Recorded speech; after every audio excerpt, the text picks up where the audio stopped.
Kenapa Amerika Serikat seperti tak pernah lelah menyerang Cina? Perang dagang, sanksi teknologi, perang kata-kata di PBB, hingga latihan militer di sekitar Taiwan. Tapi tunggu dulu, apa benar ini cuma soal tarif impor atau jet tempur? Atau ada rasa takut yang lebih dalam? Takut bahwa Cina membuktikan kemajuan tak harus pakai demokrasi ala Barat.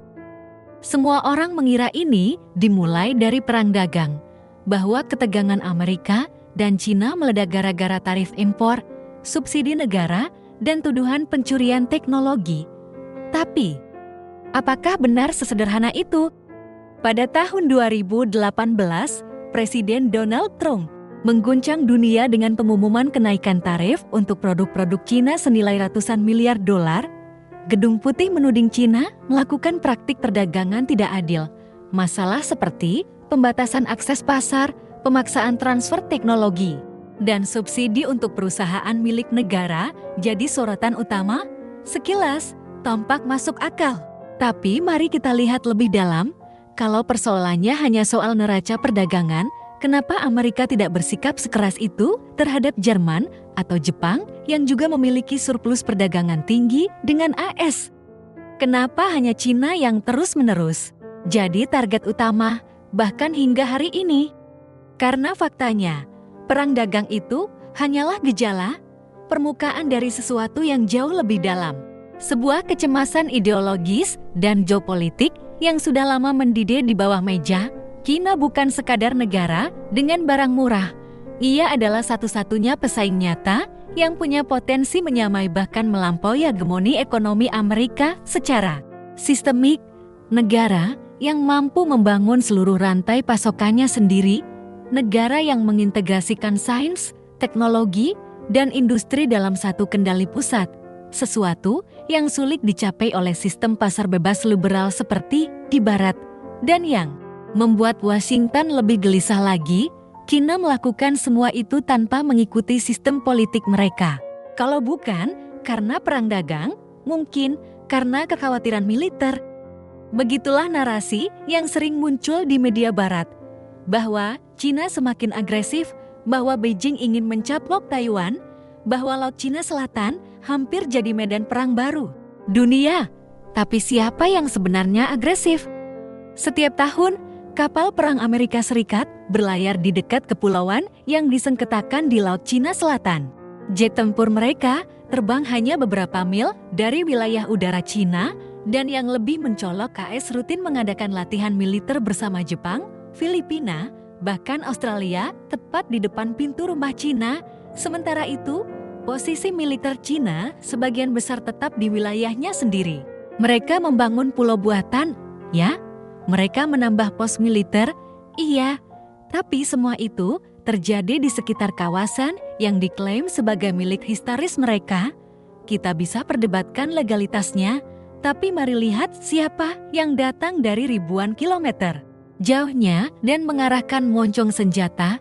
Di Taiwan, ketegangan makin panas. AS terus memasok senjata canggih, dari rudal Patriot hingga jet F-16. Padahal, secara resmi, Amerika mengakui prinsip oleh Cina polisi. Tapi secara praktik, mereka melakukan semua yang bisa merusak kepercayaan itu. Setiap kali Beijing merespons, media menyebutnya sebagai provokatif dan mengancam. Tapi bayangkan sebaliknya, bagaimana jika kapal perang Cina berlayar di dekat Hawaii atau jet tempurnya latihan di dekat Florida? Dunia akan geger. Disinilah kebohongan itu mengendap. Bukan Cina yang menekan Barat, tapi justru Amerika yang tak rela kehilangan dominasinya di Pasifik. Dan di balik semua manuver ini, ada rasa takut yang lebih dalam bahwa tatanan dunia yang mereka bentuk selama 70 tahun mulai runtuh dari arah timur. Amerika Serikat selama puluhan tahun berdiri di atas satu keyakinan bahwa sistem mereka demokrasi liberal, pasar bebas, kebebasan berekspresi adalah satu-satunya jalan menuju kemajuan, sebuah model yang mereka ekspor ke seluruh dunia, bahkan lewat invasi dan tekanan ekonomi. Tapi Cina datang dan membalik semua itu. Negara yang diperintah satu partai, tanpa pemilu multi-partai, tanpa media oposisi, tanpa sistem kebebasan individual seperti di Barat. Tapi justru negara inilah yang kini memimpin dunia dalam pembangunan infrastruktur, AI, robotik, kendaraan listrik, bahkan eksplorasi luar angkasa. Bagaimana bisa? Sejak Deng Xiaoping membuka ekonomi Cina di akhir tahun 1970-an, negara itu tak pernah berhenti berlari. Dalam waktu 40 tahun, lebih dari 800 juta penduduk keluar dari garis kemiskinan. Cina membangun kota baru dalam hitungan bulan, membangun jaringan kereta tercepat di dunia, dan kini memproduksi hampir segala hal yang digunakan dunia. Semua itu terjadi di bawah kendali negara yang kuat, bukan sistem demokrasi liberal. Dan inilah yang membuat Aks tidak nyaman. Karena keberhasilan Cina menciptakan kemakmuran tanpa demokrasi menggoyang pilar identitas Amerika sendiri. Lebih buruk lagi, negara-negara lain mulai melihat, oh, ternyata ada cara lain untuk maju.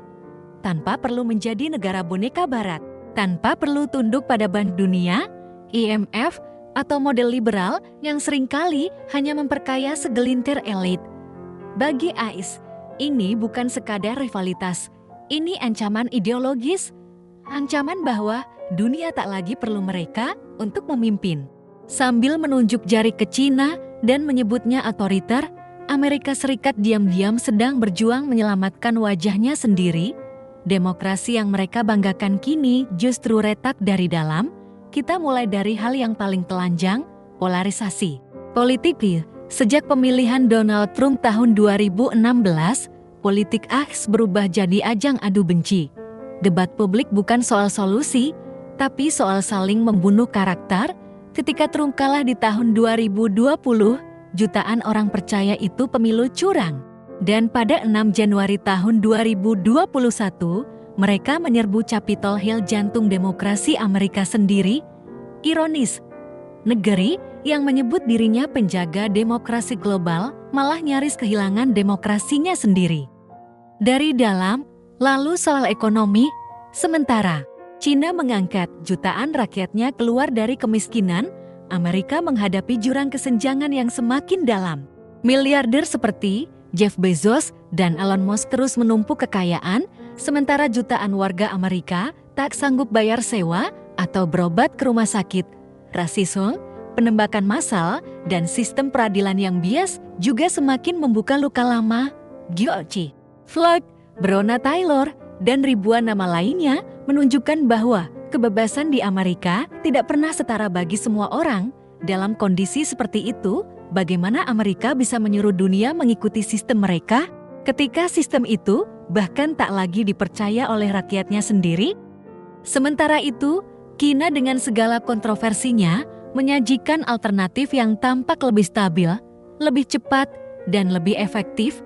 Negara-negara di Afrika, Asia Tengah, bahkan Amerika Latin mulai berpaling karena kalau harus memilih demokrasi penuh konflik atau stabilitas dengan kemajuan mana yang lebih menggoda.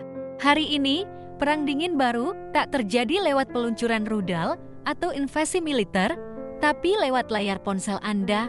Amerika Serikat melarang Huawei, menekan TikTok, membatasi akses Cina terhadap chip semikonduktor tercanggih, dalihnya selalu sama, keamanan nasional. Tapi, apa benar semata soal keamanan? TikTok, misalnya, aplikasi asal Cina ini kini menjadi salah satu platform video terbesar di dunia, mengalahkan Instagram dan bahkan YouTube di dalam durasi tonton. Padahal TikTok tidak dibolehkan beroperasi bebas di Cina sendiri. Artinya, ini bukan sekadar media sosial, ini alat ekspor budaya dan pengaruh global, dan itu membuat Washington tidak nyaman. Huawei, perusahaan teknologi Cina, hampir mengalahkan Apple dan Samsung dalam penjualan smartphone global, bahkan memimpin dalam pengembangan jaringan 5G. Tapi kemudian, harus turun tangan, menjatuhkan sanksi, memaksa sekutu-sekutunya untuk menjauhi Huawei. Alasannya, tuduhan mata-mata. Tapi hingga hari ini, belum ada bukti konkret yang ditunjukkan ke publik. Yang terlihat justru satu hal, AS tidak mau kalah. Kenyataan pahitnya adalah, Cina mulai menang di medan pertempuran teknologi, dari AI dan robotik, ke satelit dan superkomputer. Bahkan dalam mobil listrik dan energi baru terbarukan, Cina selangkah di depan, dan ini adalah sesuatu yang belum pernah terjadi sejak Perang Dunia II bahwa negara lain bisa memimpin inovasi global. Bukan dari Silicon Valley, tapi dari Beijing dan Shenzhen.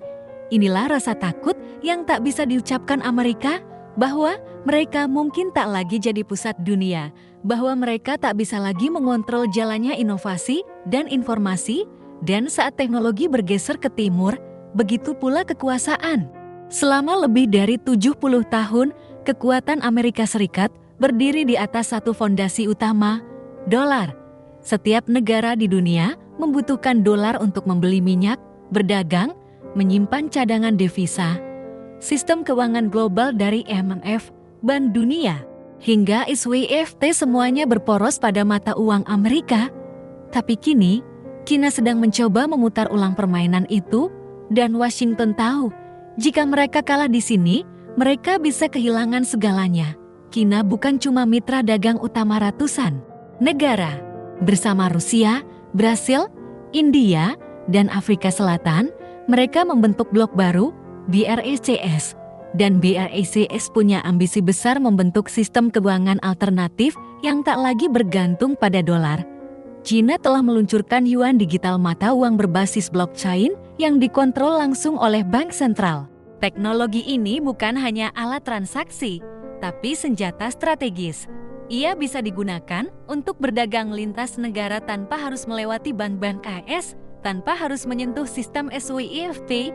Lebih jauh lagi, Cina sudah mulai melakukan ekspor-impor dengan Rusia, Iran, bahkan Arab Saudi menggunakan mata uang lokal, termasuk untuk pembelian minyak. Bayangkan jika ini meluas, jika separuh dunia tak lagi menyimpan dolar, jika cadangan devisa global tak lagi berbasis greenback, Amerika akan kehilangan kemampuan mencetak uang tanpa batas, inflasi bisa meledak. Utang mereka yang kini menembus 34 triliun dolar akan menjadi beban nyata. Inilah kenapa Washington panik. Perang dagang dan larangan teknologi hanyalah bagian dari strategi defensif besar. AS sedang mencoba memperlambat mesin yang tak bisa mereka kendalikan. Kebangkitan Cina sebagai kutub ekonomi dan mungkin mata uang dunia yang baru. Coba perhatikan bagaimana media barat menggambarkan Cina. Kata yang paling sering muncul adalah diktator, otoriter, pelanggar HAM, pengancam demokrasi. Tayangan berita penuh dengan gambar tentara Cina, polisi anti huru-hara, dan sensor internet. Tapi, pertanyaannya, apakah dunia benar-benar melihat Cina seperti itu? Atau hanya karena kita dicekoki narasi yang sama, berulang-ulang? Amerika Serikat dan sekutu-sekutunya masih menguasai lanskap media global, CNN, BBC, The New York Times, Reuters, hingga Hollywood. Lewat media ini, mereka tak hanya menyampaikan berita, mereka membentuk persepsi, mereka mendikte siapa yang jahat, siapa yang suci, siapa penjaga demokrasi, dan siapa penjahat global. Tapi sesuatu sedang berubah. Banyak negara berkembang mulai melihat langsung proyek-proyek Cina, jalan raya, pelabuhan, sekolah, rumah sakit semuanya dibangun lewat Belt and Road Initiative di Afrika. Cina hadir tanpa syarat politik. Di Timur Tengah, mereka tak ikut campur soal demokrasi atau HAM yang mereka tawarkan sederhana, kerjasama, dan perlahan-lahan dunia mulai membandingkan mana yang benar-benar membantu dan mana yang hanya sibuk menggurui persepsi global tentang model Barat mulai runtuh sejak Perang Irak, krisis keuangan tahun 2008, dan kegagalan demokrasi di banyak negara pasca intervensi ISIS. Sementara Cina, meski bukan tanpa cacat, hadir sebagai alternatif, diam, tapi membangun. Dalam era media sosial dan komunikasi digital, monopoli narasi Barat mulai terguncang. Cina pun membentuk medianya sendiri, HGTN, Xinhua, bahkan platform-platform seperti WeChat, Bilibili, dan TikTok yang justru kini digunakan dunia.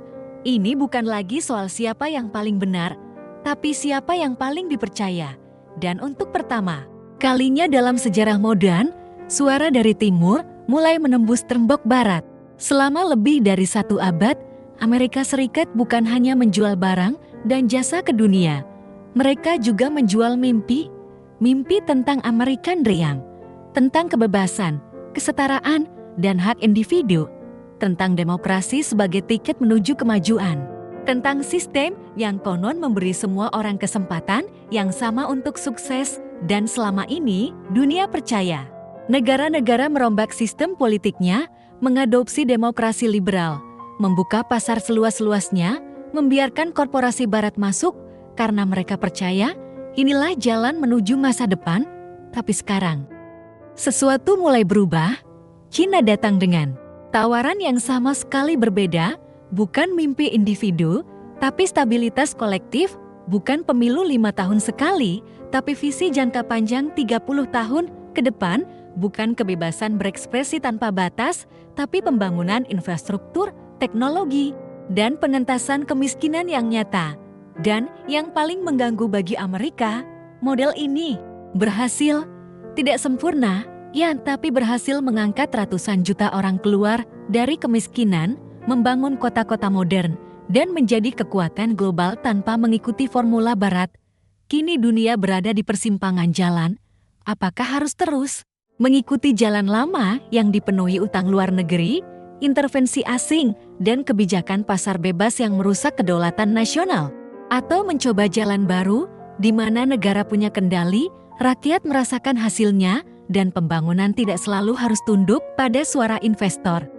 Inilah konflik sebenarnya antara Amerika dan Cina, perang ideologi tentang siapa yang berhak menentukan arah masa depan umat manusia, bukan soal perang dagang, bukan soal Taiwan, tapi soal identitas, soal siapa yang pantas jadi panutan global berikutnya. Dan saat dunia mulai berpaling ke timur, Amerika pun panik. Bukan karena Cina berbahaya, tapi karena dunia mulai percaya bahwa kemajuan bisa datang dari tempat lain. Kita telah melihat lapisan demi lapisan dari konflik dua raksasa dunia ini, dari perang dagang yang hanya permukaan, hingga persaingan teknologi, mata uang, dan propaganda. Tapi pada akhirnya, ini bukan sekadar soal tarif, senjata, atau klaim wilayah. Ini adalah perang narasi, perang tentang siapa yang punya hak untuk mengatakan, inilah cara yang benar membangun peradaban. Amerika Serikat merasa dunianya diguncang. Cina, dengan segala kontroversinya, berhasil membuktikan bahwa kemajuan tidak hanya milik negara demokratis, bahwa stabilitas, pertumbuhan, dan kemakmuran bisa dicapai lewat jalan lain, jalan yang selama ini dianggap sesat oleh Barat. Dan inilah yang paling ditakuti, bukan karena Cina jahat, tapi karena modelnya bisa dicontoh. Karena jika negara-negara lain melihat Cina dan berkata, kami juga ingin seperti itu, maka tatanan global lama, di mana hanya satu sistem yang dianggap sah, akan runtuh. Pertanyaannya sekarang, apakah dunia siap melepaskan hegemoni satu kutub? Apakah kita berani menerima kenyataan bahwa ada lebih dari satu cara untuk membangun masa depan? Mungkin musuh Amerika bukanlah Cina, tapi kenyataan bahwa mereka tak lagi bisa memaksa dunia bermimpi dalam bahasa mereka.